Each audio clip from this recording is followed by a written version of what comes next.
Hello dear students. देखो students, हम लोगों ने chapter number first the living world complete किया है ना। ये हमारा लेक्चर नंबर फोर्थ है। इस लेक्चर में हम लोग क्या करेंगे? क्वेश्चन आंसर डिस्कस करेंगे। क्वेश्चन आंसर्स बहुत जरूरी होते हैं स्टूडेंट्स। सो आज के लेक्चर में हम लोग क्वेश्चन आंसर डिस्कस करेंगे। ओके, देखो स्टूडेंट, एक्सरसाइज इंपॉर्टेंट क्यों है? जब आप लोग बायोलॉजी का कोई लेक्चर अटेंड करते हो उस वक्त आप लोगों को सब समझ आता है, कॉन्सेप्ट भी वहीं पे जो पढ़ाया जाता है, प्रोसेस वो सब समझ आता है। लेकिन जब आप लोग एग्जाम में जाते हो और किसी क्वेश्चन के साथ आप लोग डील करते हो उस वक्त आप लोग कंफ्यूज होते हो। दो कॉन्सेप्ट आपको सिमिलर लगते हैं, कभी कभी पूरी प्रोसेस आप लोग भूल जाते हैं। ऐसा क्यों होता है स्टूडेंट? क्योंकि हम लोग लेक्चर अटेंड करने के बाद एक्सरसाइज सॉल्व नहीं करते। इसलिए ये इम्पोर्टेंट है। लेक्चर और पूरा चैप्टर कंप्लीट होने के बाद आपको एक्सरसाइज सॉल्व करनी है। ओके, इसलिए हम लोग आज ये सभी क्वेश्चंस डिस्कस करेंगे। Okay, short answer questions. First question है student, why are living organism classified? Living organism को क्लासिफाई क्यों किया है? हमें पता है स्टूडेंट, बायोडाइवर्सिटी वास्ट है। अगर हमें बायोडाइवर्सिटी का स्टडी करना है तो सबसे पहले हमको क्या करना चाहिए? ऑर्गेनिज्म को आइडेंटिफाई करना चाहिए। Then according to the characteristics हम उनका ग्रुपिंग करेंगे और सिस्टमेटिक वे से स्टडी करेंगे। यही होगा आंसर।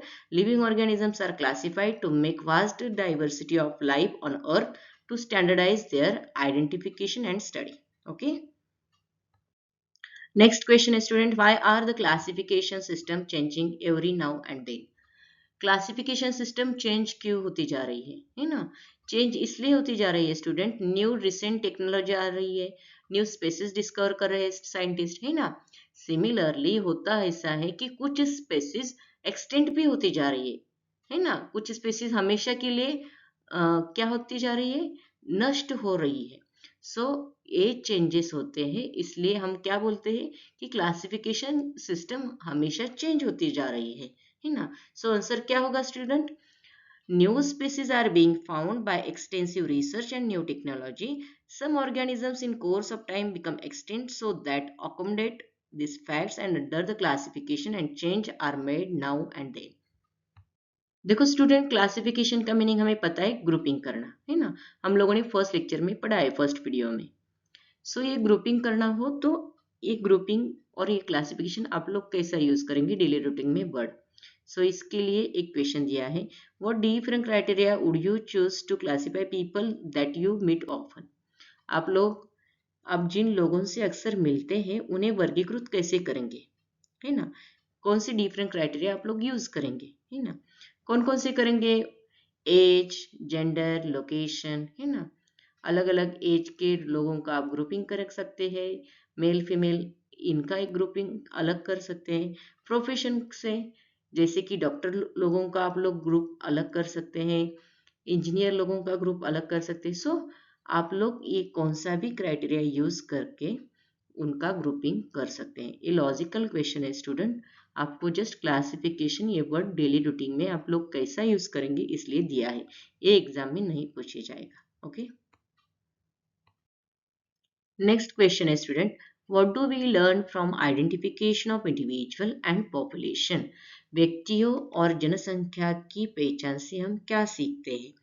क्या सीखते हैं स्टूडेंट? हमें पता है, जब हम लोगों ने टेक्सोनॉमिक हायरार्की स्टडी की वहाँ पे हम लोगों ने ये पढ़ा है कि दो ऑर्गेनिज्म के बीच में सिमिलर कैरेक्टरिस्टिक्स कौन से होते हैं, कौन से कैरेक्टर्स डिफरेंस है जिनके कारण ये अलग अलग ग्रुप में गए, है ना।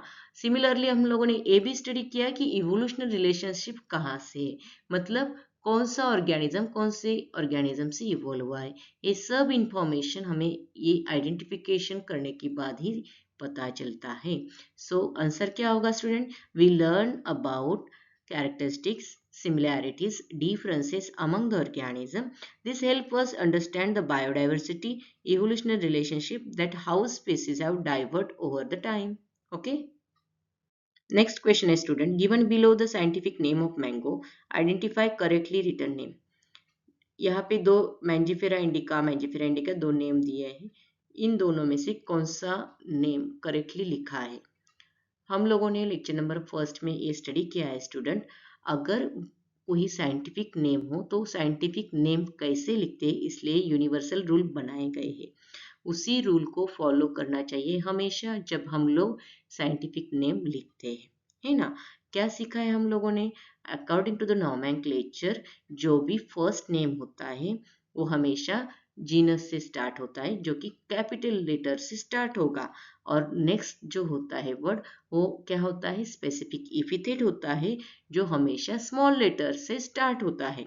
सो आप लोग देखो इन दोनों में से कौन सा करेक्ट लिखा है? सेकंड वाला नेम करेक्ट लिखा है। यहाँ पे जीनस का नेम स्टार्ट हुआ है कैपिटल वर्ड से, और जो स्पेसिफिक इपिथेट है ये क्या है? स्मॉल लेटर से लिखा हुआ है। सो ये जो सेकंड वाला मैंजिफेरा इंडिका है ये करेक्टली लिखा है। यहाँ पे मैंने दिया है कि मैंजिफेरा इंडिका, देखो यहाँ पे मैंने रेड कलर से मेंशन भी किया है। According to the rule of nomenclature the first word is denote the genus start with a capital letter while specific epithets start with a small letter.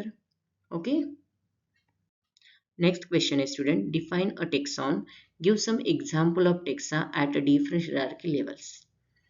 Student हम लोगों ने पहले वीडियो में ये स्टडी किया है टेक्सॉन और टेक्सा, ये दोनों वर्ड में डिफरेंस क्या है, कहाँ यूज किया जाता है।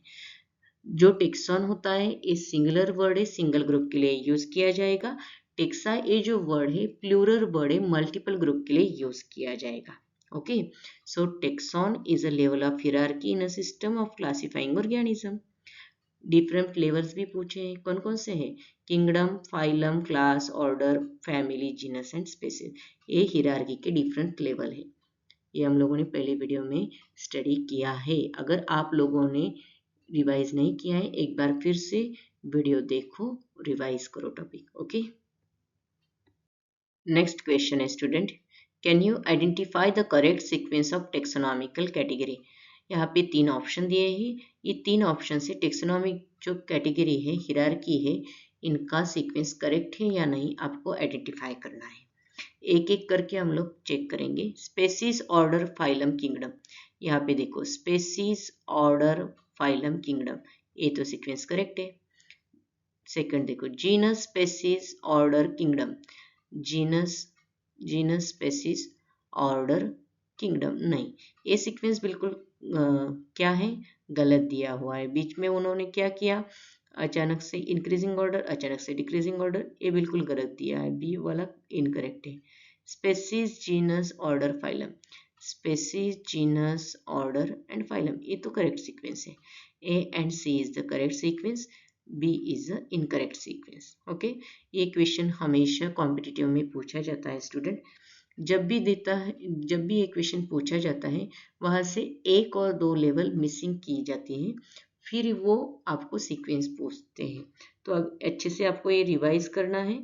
अगर आपको ये पता नहीं है तो आपको क्या करना है, ट्रिक यूज करनी है। लेक्चर नंबर 2 में मैंने एक ट्रिक भी दी है जो ये सीक्वेंस हमेशा याद रहने के लिए, है ना। सो अब एक बार देख लो। नेक्स्ट क्वेश्चन है student, define and understand the following terms. Phylum, class, family, order and genus. Phylum क्या होता है स्टूडेंट?